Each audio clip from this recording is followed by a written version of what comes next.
right. Episode 2.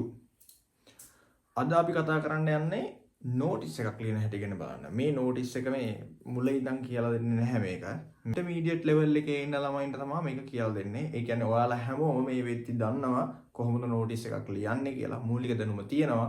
එතනින් එහාට වර්ධනය කරගන්න ඔයාලගේ දැනුමට තමයි මේ මම මේක කියලා දෙන්නේ. ඒකට ඔයාලා හැමෝම දන්නවා අපි ක්ලාස් එකේදීත් කරා notice එකක් ලියද්දි ඔයාලා මූලිකවම දැනගන්න ඕන කාරණා කීපයක්. හරිද? මම චුට්ටක් ඒක මතක් කරන්න. පළවෙනි දේ තමයි ඔයා notice කියලා ලියලා ඉන්න ඕනේ මෙන්න මෙහෙම.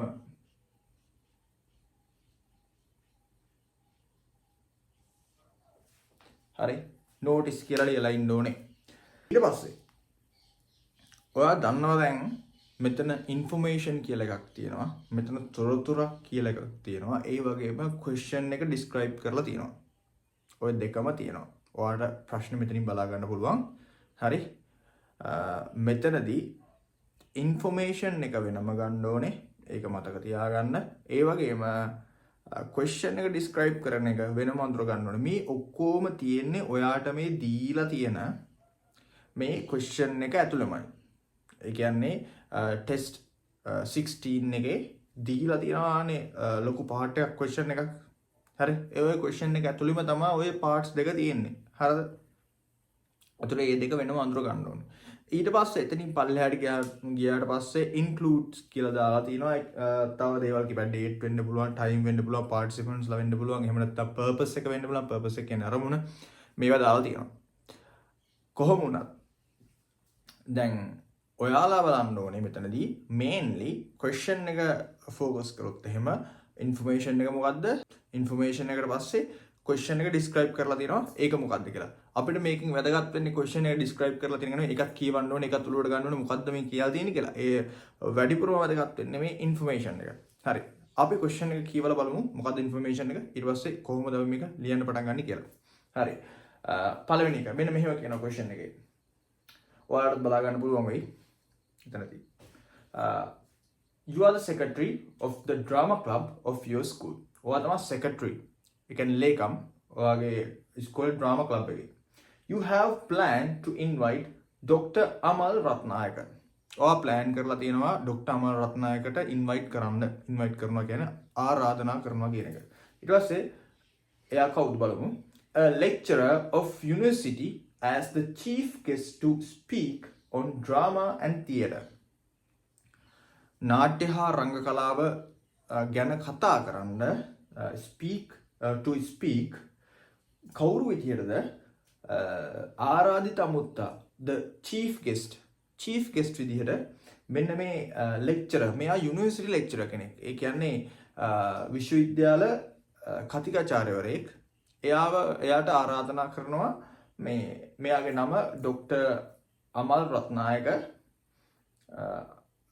කතා කරන්න එහෙම නැත්නම් ස්පීච් එකක් ඩිලිවර් කරන්න මොකක් ගැනද නාට්‍ය හා රංග කලාව ගැන drama and theatre. ඊට පස්සේ මෙන්න මෙහෙම කියනවා write a notice inviting the members. කාටද invite කරන්න ඕනේ? students ලටද teachers ලටද කාටද invite කරන්න ඕනේ? members ලට. මතක තියාගන්න. සමාජිකයන්ට තමයි invite කරන්නේ. ඔයා invite කරන්නේ නැහැ students ලට, demons ලට. එතකොට එතනින් එහාට ගියපුවම අනිත් කට්ටියට එහෙම කරන්නේ නැහැ. හරිද? ඔයා කෙලින්ම invite කරන්න මෙතනදී members ලට විතරයි. හරි? මතක තියාගන්න. use about 50 words. වචන 50ක් පාවිච්චි කරන්න කියලා දෙනවා. include the following. include කියන්නේ අන්තර්ගත කරන්න කියන එක. පහසුදාන දේවල් අන්තර්ගත කරන්න කියලා තමයි මෙතනදී කියලා තියෙන්නේ. ඉස්සෙල්ලාම ඔයාලට හම්බ වෙනවා date දිනය දාන්න ඕනේ. time ඊට පස්සේ place date time place හම්බ වෙනවා. ඒවා කොහොමද දාන්නේ හා ඒවට යොදා ගන්න ප්‍රොෆෙෂන් මම කලින් කියලා දීලා තියෙනවා. ඒකින් තමයි මම ඒක ගැන වැඩි මෙන්ෂන් කරන්න යන්නේ නැහැ මෙතනදී. name of the speaker මේ ස්පීකර්ගේ නම එහෙම නැත්නම් මේ කතාව කරන එක්කෙනාගේ නම ඒ වගේම place of work එයා වැඩ කරන තැන place of work කියපුවම මෙතන misunderstand කරගන්න එපා. මෙතන මේ ඔයා වැඩ කරන තැනවත් මේ ඉස්කෝලේවත් එහෙම නෙමෙයි. යා ඉස්කෝල අපි මෙන්ෂන් කරනවනේ කලින්. මෙතනදී කරන්නේ එයා වැඩ කරන තැන. ඒ කියන්නේ මෙතන මේ chief guest වැඩ කරන තැන තමයි මෙතනදී මේ අදහස් කරලා තියෙන්නේ place of work කියලා. හරි අපි ලියන්න බලමු. ඉස්සෙල්ලාම ඔයා වෙන් කරගන්න ඕනේ information එක මොකද්ද? ඒ වගේම question එක describe කරලා තියෙන part එක මොකද්ද කියලා. මෙතනදී මේකටම සරල දෙයක් කියලා දුන්නා.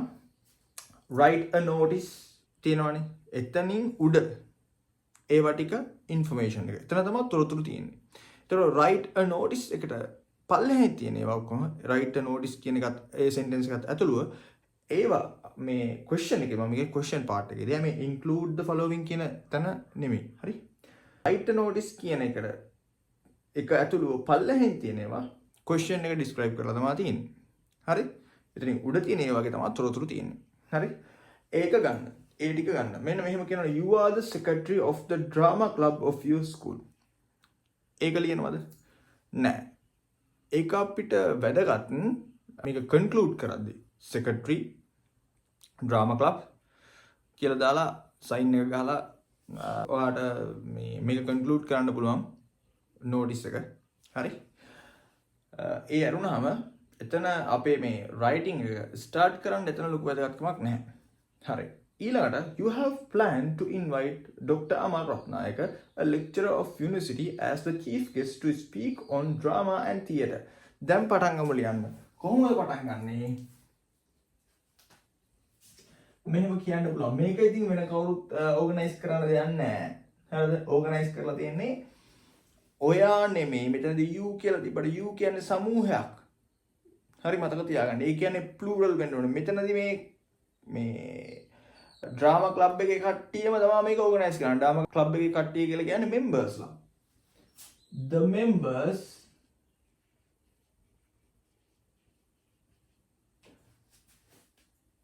of the drama club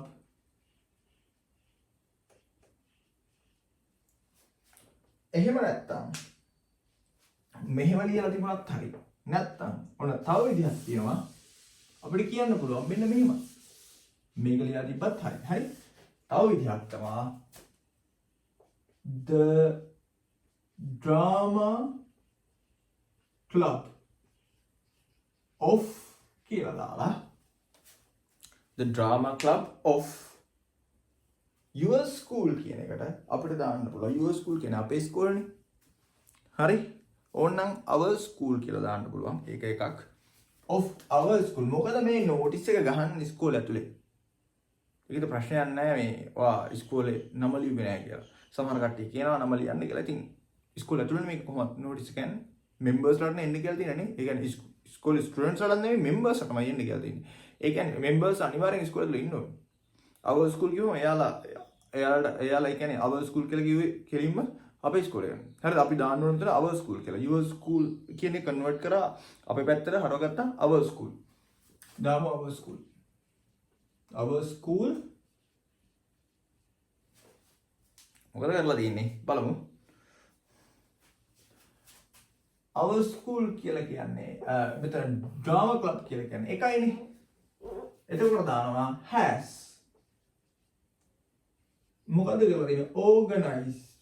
organized මෙතන මතක තියාගන්නම ed දාන්න ඕනේ has දාන්න තියෙන්නේ drama club එකයි තියෙන්නේ එහෙනම් has දානවා දාලා කරලා මතක තියාගන්නම මේක present perfect නේ එහෙනම් අනිවාර්යයෙන්ම past participle form එක දාන්න ඕනේ organized එකේ organized නැත්නම් ඔයාලට දාන්න පුළුවන් planned කියන එක මේ දෙකෙන් ඕන එකක් දැම්මත් හරි මම planned කියන එක මෙතන ලියන්න යන්නේ නැහැ ඔයාලට දාන්න පුළුවන් මේක planned හරි ඒකත් හරි මෙතන දාලා තියෙන්නේ planned කියලා. question එකෙන් දාලා තියෙන්නේ planned කියලා. හරි? to invite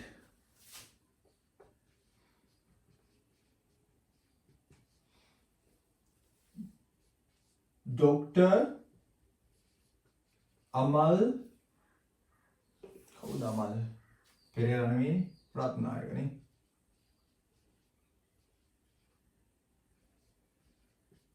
රත්නායක එහෙම්මම ලියාගෙන යන්න දෙන්නේ. හරිද? එතකොට මෙතනින් අහුවෙනවා name of the speaker, place of work, a lecturer,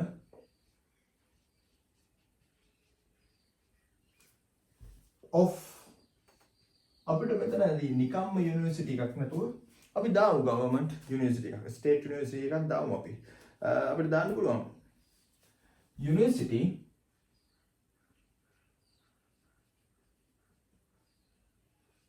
of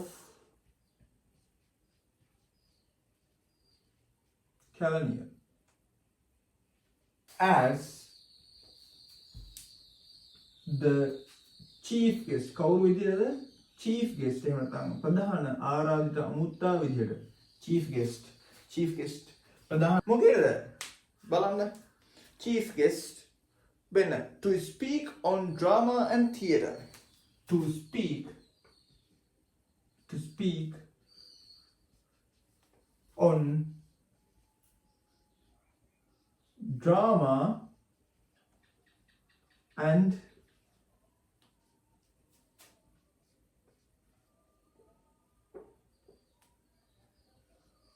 theatre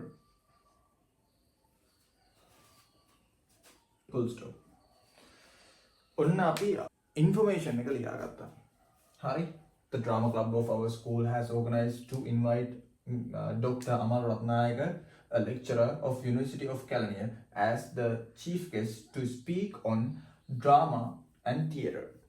හරි මෙතන මතක තියාගන්න මොකක් හරි මාතෘකාවකට කතා කරනවා නම් ඒකට ඉස්සරහින් on දාන්න ඕනේ. ඒක මතක තියාගන්න. හරි ඊළඟට include the following. අපි මේකේ දෙකක් මේ වෙනකොට දාලා තියෙන්නේ already added. හරි name of the speaker, place of work. Fine. ඊළඟට අපිට මොකක්ද තියෙන්නේ?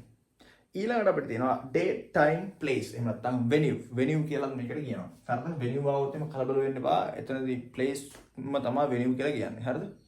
synonym එක. ඒක කොහොමද දාන්නේ? ඔයාලා දන්නවා මෙන්න මේ වාක්‍යය. It will be held on එය පැවැත්වෙනවා. It will be held on කියලා දැම්මොත් එහෙම මතක තියාගන්න මම ඔයාලට කලින් එක කියලා දිනවා on කියලා දැම්මොත් එහෙම අනිවාර්යයෙන්ම මෙතෙන්ට එන්න ඕනේ day එක නැත්තම් date එක මතක තියාගන්න එක. හරි එතකොට on කියලා දැම්මම day හරි date එකක් හරි දාන්න තියෙන්නේ on අපි දාමු මෙන්න මෙහෙම සතියක් හෝ එකමාරකට ඉස්සරහින් දාමු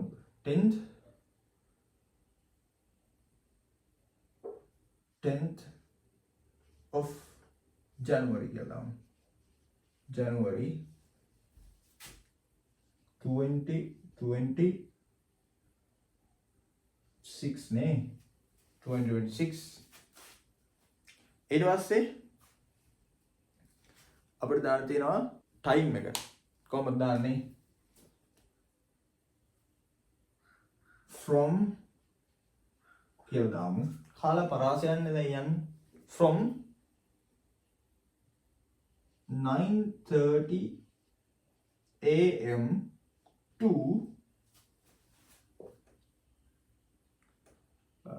11 am මෙතන කාල පරාසයක් දාලා තියෙන්නේ from කියලා දැන් මේකයි from දාලා මැද්දට 2 දාලා මෙතනින් පටන් ගන්න කාලේ මෙතනින් අවසන් වෙන්න නියමිත කාලය දැම්මම හරි වැඩි. හරි. එහෙම නැත්නම් ඔයාට at දාන්න පුළුවන්. at දාලා පටන් ගන්න වෙලාව කිව්වනම් එතනින් වැඩි ඉවරයි. මම මේක ටිකක් සංකීර්ණව ලියන්න ඕනේ ඉඳලා from to add කරේ. හරි. ඊළඟට අපිට දාන්න තියෙන්නේ venue එහෙම නැත්නම් place කියන එක. ඒක දාන්න ගන්න ප්‍රොවිෂන් එක තමයි in. හරි සමහර තැන්වලදී ඔයාලට at කියන එකක් දකින්න හම්බෙයි. හැබැයි ප්‍රශ්නයක් නැහැ. in දාන්න මෙතනට in තමයි suitable එක. most suitable එක. in කොහේ සාමාන්‍ය මේ වගේ lecturer කෙනෙක් වගේ ඉන්නලා නිකන් අර උදේට සීමිත දෙන මේව කරන්න බෑනේ. ඒවල් කරන්න බෑ. ඒකින්ද මොකද කරන්නේ? අනිවාර්යයෙන්ම lecturer කෙනෙක් නම් lecture එකක් තමයි දෙන්නේ. එහෙනම් අනිවාර්යෙන් lecture එකක් දෙන්නේ ඔයාලගේ main hall එකේ. in the main hall නැත්තම් auditorium ප්‍රශ්නයක් නැහැ. දෙකේ මොකක් හරි තියෙනවනේ. ඒක දාන්න auditorium නැත්නම් main hall. ඊට පස්සේ මෙන්න මෙහෙම කියනවා අවසාන එකේ write a notice inviting the members. කාර්ද invite කරන්න ඕනේ members ට. එහෙනම් අපි members ට invite කරමු. කොහොමද කරන්නේ? all the members මොකේද of the drama club